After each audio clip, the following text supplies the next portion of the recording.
Hola, vamos a trabajar entonces una recapitulación. Haremos en primer lugar un recuento de lo que hemos trabajado hasta el momento en el segundo parcial y en la segunda parte de esta sesión de trabajo del día de hoy vamos a hacer una presentación de algunas de las principales técnicas que se utilizan en la investigación de la comunicación. Es importante señalar que estas técnicas las vamos a ver de manera más detallada en otros momentos, más adelante. Así que no se preocupen, de momento es solamente una presentación inicial. Muy bien. Como les decía, el objetivo para este momento es que hagamos una recapitulación de lo que hemos visto en el segundo parcial hasta este momento. Y como les adelantaba también, luego haremos una presentación de estas técnicas que serán utilizadas más adelante en algunos de sus proyectos de investigación. Primero, la recapitulación de lo que hemos visto hasta este momento. Dentro de la realidad social, es decir, este contexto en el cual nos encontramos, es posible observar una gran cantidad de fenómenos de comunicación, por supuesto, que dan lugar a problematizaciones concretas, es decir, a planteamientos o problemas de investigación. Todos y todas ustedes ya se encuentran en este punto, ya tienen un avance en función de un problema concreto de investigación. Este planteamiento, este problema de investigación, da lugar a lo que hemos trabajado en sesiones anteriores, es decir, al desarrollo de objetivos. Y en este punto me quisiera yo recordarles algunos de los lineamientos que hay en torno a la redacción de los objetivos. Quizás el principal sea que no debemos olvidar que los objetivos se deben redactar siempre iniciando con un verbo en infinitivo. Por ejemplo, identificar o describir, que son algunos verbos que son de gran utilidad en algunos abordajes iniciales en la investigación. Muy bien. Los objetivos, recordemos, pueden ser ajustados conforme vayamos avanzando en función de lo que vayamos observando en términos de esta realidad social. Es decir, recordemos que este no es un proceso lineal. Este es un proceso en el que vamos haciendo ajustes a partir de nueva información que vamos encontrando o de la manera en que vayamos observando en que se están comportando estos fenómenos que hemos decidido estudiar. Los objetivos dan lugar a categorías, ¿de acuerdo? Esto ya lo hemos trabajado. Las categorías son definiciones que hacemos a partir de una investigación de lo que conocemos como marco teórico. Es decir, una categoría es aquel elemento central que sustenta conceptualmente nuestro planteamiento, ¿ok?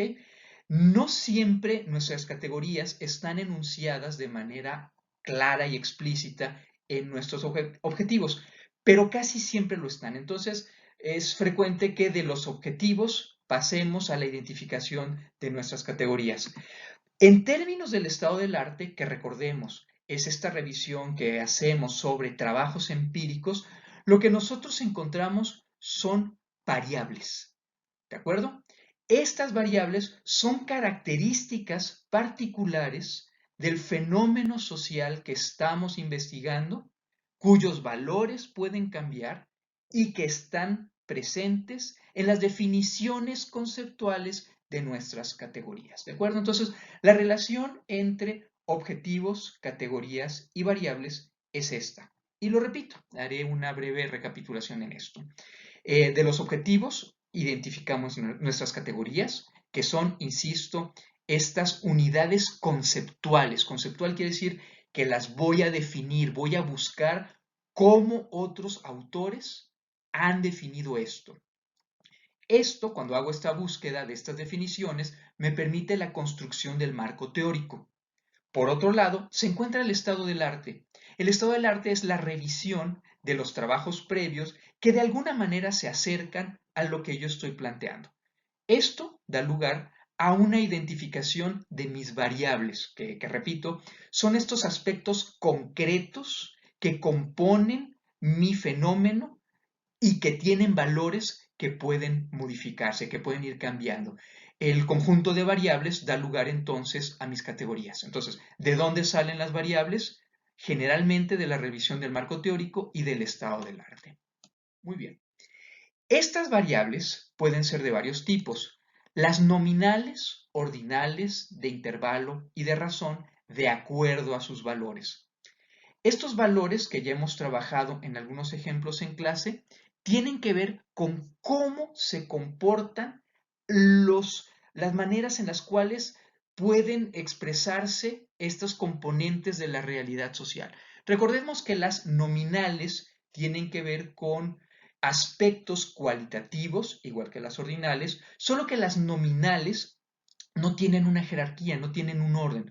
Por ejemplo, si preguntamos dentro de los sociodemográficos de nuestra población que estemos trabajando, ¿de qué religión son? Esta es una variable de tipo nominal, no tiene ninguna jerarquía. Las ordinales, a diferencia de las anteriores, sí tienen un orden, sí tienen una jerarquía. Pueden ser ordenados de mayor a menor, por orden de edad, por orden de antigüedad, perdón, o de algún otro criterio. Cuando nos vamos a las otras variables, las que son de valores numéricos, nos encontramos con dos tipos, las de intervalo y las de razón, que esto ya lo hemos trabajado en la clase. Recordemos entonces que las variables de intervalo son aquellas que tienen el valor cero fijado de manera arbitraria. Por ejemplo, como lo hemos trabajado en la temperatura. Cuando estamos trabajando en grados Celsius, el valor cero es arbitrario y tiene que ver con el punto de congelación del agua. Otra variable clásica de intervalo, que es una variable cuantitativa, es la altura de una ciudad. ¿Cuántos metros sobre el nivel medio del mar se encuentra? Y ese es el punto arbitrario, es decir, el punto cero, el punto de inicio, es el nivel del mar. Cada una de estas variables da lugar a una escala de medición. Estas escalas nos permiten hacer una serie de operaciones después de que hemos levantado la información con nuestros instrumentos. Lo importante acá es hacer una distinción clara. Las variables de intervalo y de razón usualmente corresponden con sus mismas unidades de medición cuantitativa. Por ejemplo, recordemos una variable de intervalo que es la temperatura. Sus unidades entonces, sus escalas de medición, su escala de medición está dado a partir de estas unidades, grados Fahrenheit, grados Celsius, ¿de acuerdo? Las variables que son de otro tipo, por ejemplo, aquellas que nos permiten identificar estados de ánimo, valoraciones, percepciones con distintos niveles de intensidad, lo repito, las variables que vamos a trabajar o que podemos trabajar y en las cuales vamos a medir percepciones, niveles de acuerdo, niveles de percepción sobre algún fenómeno que estemos trabajando, entonces se utilizan otras escalas. Esas son las escalas de Likert y el diferencial semántico. ¿De acuerdo? Entonces, vamos a recordar esto. Vamos a aplicarlo más bien. En este primer ejemplo, vamos a trabajar una variable que pertenece a una categoría que ya he mencionado en esta sesión, que son los datos sociodemográficos. La variable es años cumplidos, medidos a partir de la fecha de nacimiento. Claro, se trata de una variable de razón, ¿de acuerdo? El cero no es arbitrario. El cero indica en este caso la ausencia de lo que queremos medir. En este caso, los años cumplidos. La escala se encuentra entonces dada a partir de años contados en números enteros. ¿Qué es el ítem? Muy bien, cuando nosotros aplicamos un instrumento que puede ser, por ejemplo, una encuesta, el cuestionario de una encuesta, un ítem es cada uno de los reactivos. Entonces aquí les voy a presentar un ejemplo de cómo puede redactarse un ítem a partir de esta variable. Esto es importante señalarlo. Este ítem está redactado en una encuesta que es autoadministrada. Por ejemplo, las encuestas en línea. La redacción sería distinta si fuera aplicada a partir de un encuestador. Entonces no lo redactaríamos de esta manera. Esto es importante no olvidarlo. Cuando aplicamos una encuesta, tenemos que saber, tenemos que determinar de antemano ¿Cómo será aplicado?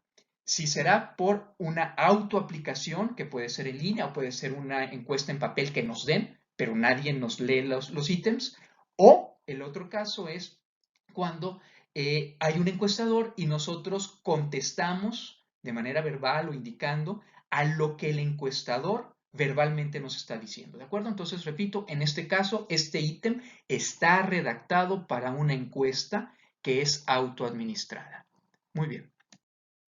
Otra variable dentro de esta misma categoría es lugar de residencia, entendida como la ciudad en la que se habita actualmente. La escala, perdón, es una variable de tipo nominal, por supuesto, no hay ningún orden jerárquico entre los nombres de las ciudades. La escala entonces es esta, son los nombres de las ciudades y el ítem puede ser redactado de esta manera, nuevamente pensando en que es una encuesta autoadministrada. Por favor, escriba en qué ciudad vive actualmente. Si vamos a otra categoría, como por ejemplo la inseguridad, una posible variable es el temor a ser víctima de un delito, por ejemplo, un asalto. El tipo de variable que tenemos en este caso es ordinal, porque puede ser mucho temor, poco temor, pero sí hay un orden, hay un nivel creciente de intensidad. Por eso es ordinal, aunque sus valores, por supuesto, como lo podemos intuir, no son de tipo cuantitativo. La escala entonces que usaremos es una escala del tipo Likert, ¿de acuerdo? Y el ítem puede ser redactado de esta manera. Por favor, indique qué tanto miedo tiene a ser asaltado. Nada, poco, regular o mucho. Recordemos lo que hemos discutido esto en el salón de clases. Una escala clásica de Likert tiene 5 posiciones. ¿De acuerdo? La posición central casi siempre indica una postura neutral. En este caso, hemos tomado la decisión de eliminar el valor central de tal manera que tenemos solamente 4 valores y no hay un valor neutral, no hay un valor intermedio. ¿De acuerdo? Y en los extremos tenemos los puntos máximos y mínimo en relación con esta variable que estamos midiendo. En un ejemplo de uno de los trabajos que se están abordando dentro de la clase, tenemos como categoría el consumo cultural, en el caso de los videojuegos. La variable en este caso que yo ejemplificaré es esta, el dispositivo en el que se juega. Perdón ahí por el error de redacción. Es de una variable de tipo nominal. No hay un orden jerárquico. Aquí lo único que registraremos, que está indicado en la escala, es el nombre de dispositivos donde se puede videojugar. El ítem puede quedar redactado de la siguiente manera.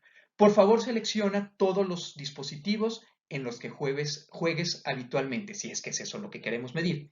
Celular, tablet, consola, y ahí ponemos algunos ejemplos, o algún otro dispositivo portátil. Y ahí están también los ejemplos para que la persona seleccione. Podríamos agregar aquí una quinta opción que diga otro, para que la persona entonces escriba algún otro dispositivo que nosotros no hayamos considerado previamente. Bueno, aquí hay una consideración a tomar. En primer lugar, para que nosotros hagamos un ítem, para que redactemos y tengamos claros los valores de la escala, tengo que hacer una investigación previa.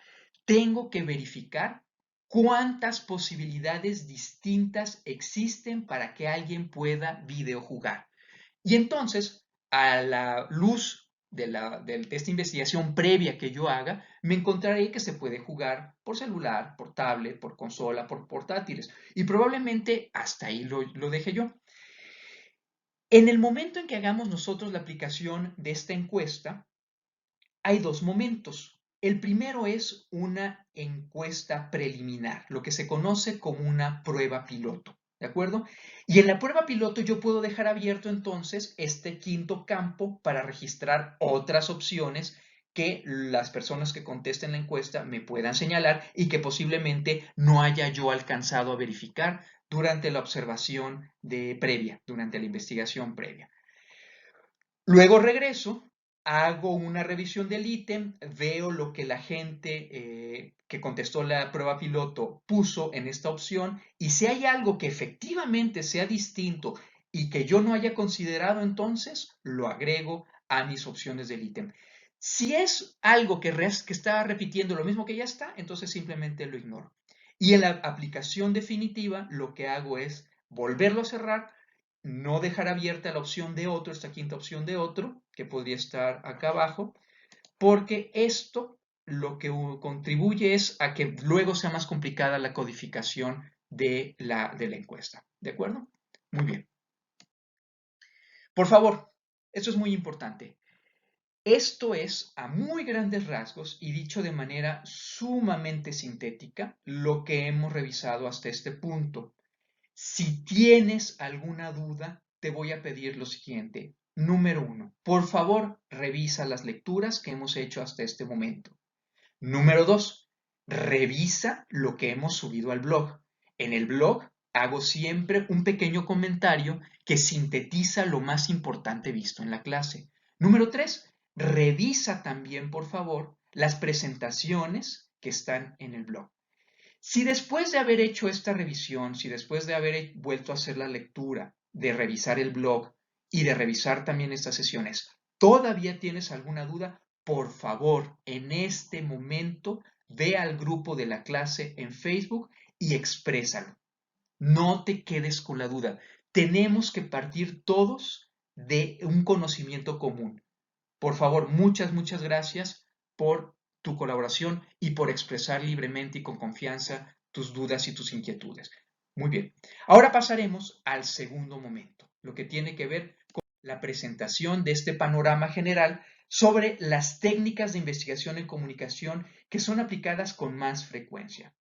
Voy a recordar algo que dije al principio. En primer lugar, esto va a ser trabajado con más detalle en siguientes momentos. Aquí solamente haré una presentación inicial, solamente vamos a hablar de un panorama general. Esto lo vamos a trabajar cada una de estas técnicas con más detalle más adelante.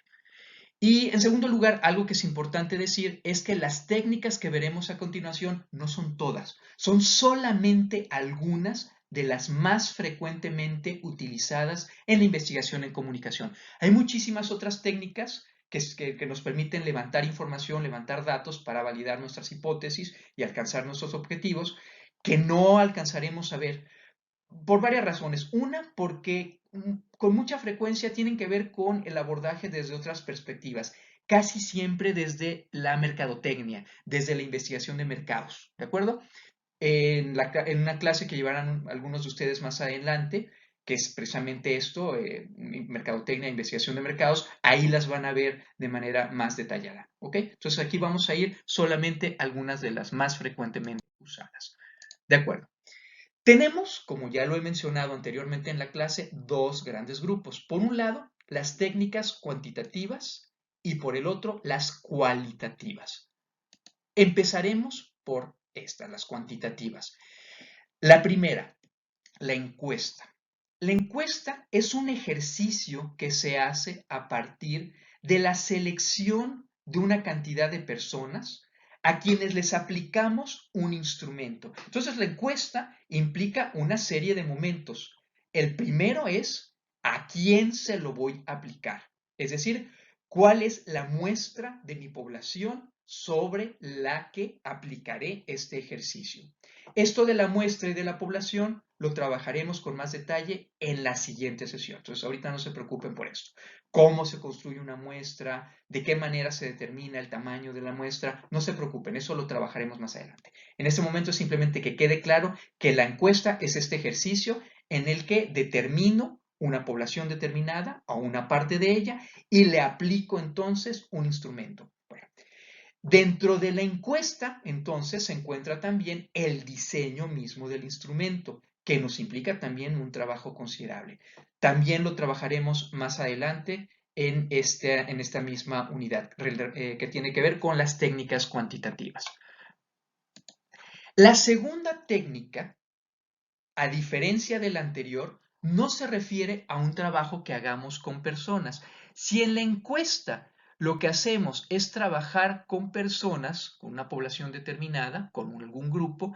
Acá en el análisis de contenido, lo que hacemos es trabajar, como su nombre lo dice, con contenidos. Por ejemplo, programas de radio, programas de televisión, series, películas, etcétera, etcétera. ¿De acuerdo? El análisis de contenido, entonces, nos implica también construir un instrumento de observación. Este instrumento de observación, como veremos más adelante, parte de nuestra revisión tanto del marco teórico como del estado del arte, de tal manera que llegamos generalmente a una hoja en Excel o en alguna otra forma de registro que nos permite identificar aquellos indicadores que nosotros estamos buscando para poder validar nuestras hipótesis, ¿de acuerdo? Entonces, una vez que hemos construido nuestro instrumento, lo que hacemos es enfrentarnos a estos contenidos, por ejemplo, si es una película, y empezar a hacer el registro de esta película. Digamos que estamos midiendo violencia, la frecuencia con la cual en esa película hay actos de violencia física. Muy bien, pues nos vamos entonces a partir de las distintas unidades que podamos establecer y que pueden ser por escena, por ejemplo, o pueden ser por cuadro, dependiendo del nivel de complejidad de la película. Son varios los criterios que hay que determinar acá. Y sobre ese contenido entonces vamos marcando si nuestros indicadores están presentes o no, si se trata de un análisis de contenido cuantitativo, aunque también hay otro tipo, un análisis de contenido cualitativo, donde no es solamente si está presente o no nuestro indicador, sino de qué manera está presente. Pero insisto, eso lo veremos más adelante. En lo que tiene que ver con las cualitativas, lo que vamos a ver son dos grandes grupos. El primero, lo que parte de las etnometodologías. Aquí tengo que hacer muy claro que todas estas técnicas parten de la antropología. Las etnometodologías entonces nos permiten, son técnicas que nos permiten la observación sistemática y el registro y el levantamiento de información sobre grupos de personas que nosotros hayamos definido en nuestra investigación. La primera, que también veremos de manera más detallada, es la observación, que puede ser participante en un extremo o no participante en el otro extremo, aunque en realidad nosotros nos movemos dentro de este continuum, es una gama de valores en la que a lo mejor podemos empezar con una observación poco participante y conforme va avanzando el tiempo vamos llegando a una observación que es más participante.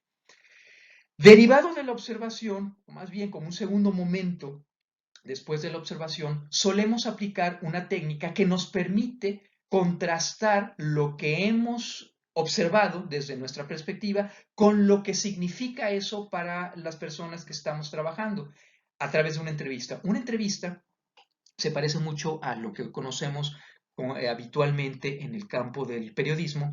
Es una relación de confianza en la que a partir de una serie de preguntas vamos profundizando sobre estas categorías. Entonces, tanto la observación como la entrevista no son emprendidas simplemente a partir de lo que se nos ocurre en el momento. Igual que ocurrió en el caso anterior, tenemos que construir antes una guía de observación o una guía de entrevista, sobre todo si hacemos una entrevista semiestructurada, que ya más adelante les diré cómo es esto.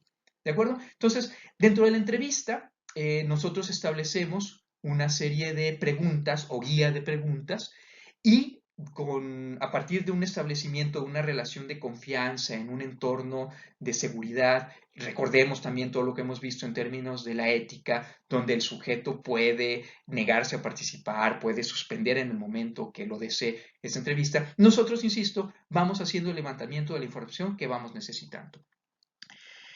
Derivado de la entrevista se encuentran los grupos de discusión o los grupos focales. Hay varios nombres dependiendo de algunas ligeras diferencias que se aplican en estas técnicas.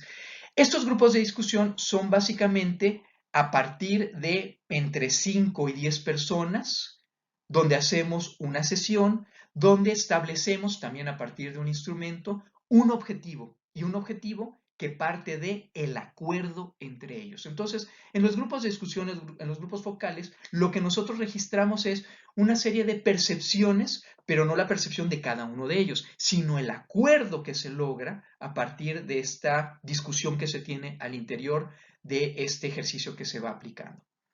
Otra derivación de la entrevista es la historia de vida. En este caso, vamos a una indagación profunda. Generalmente no es una sola entrevista, sino una serie a lo largo del tiempo de varias entrevistas que nos permiten construir perfiles concretos sobre estas personas que estamos entrevistando. En el caso de la comunicación, la historia de vida puede servirnos para varios propósitos. Por ejemplo, ¿de qué manera a lo largo de la vida de una persona se ha dado su relación con un consumo mediático? Por ejemplo, ¿cómo fue el asistir a las salas cinematográficas? ¿Qué representa para esta persona el cine a lo largo de su vida?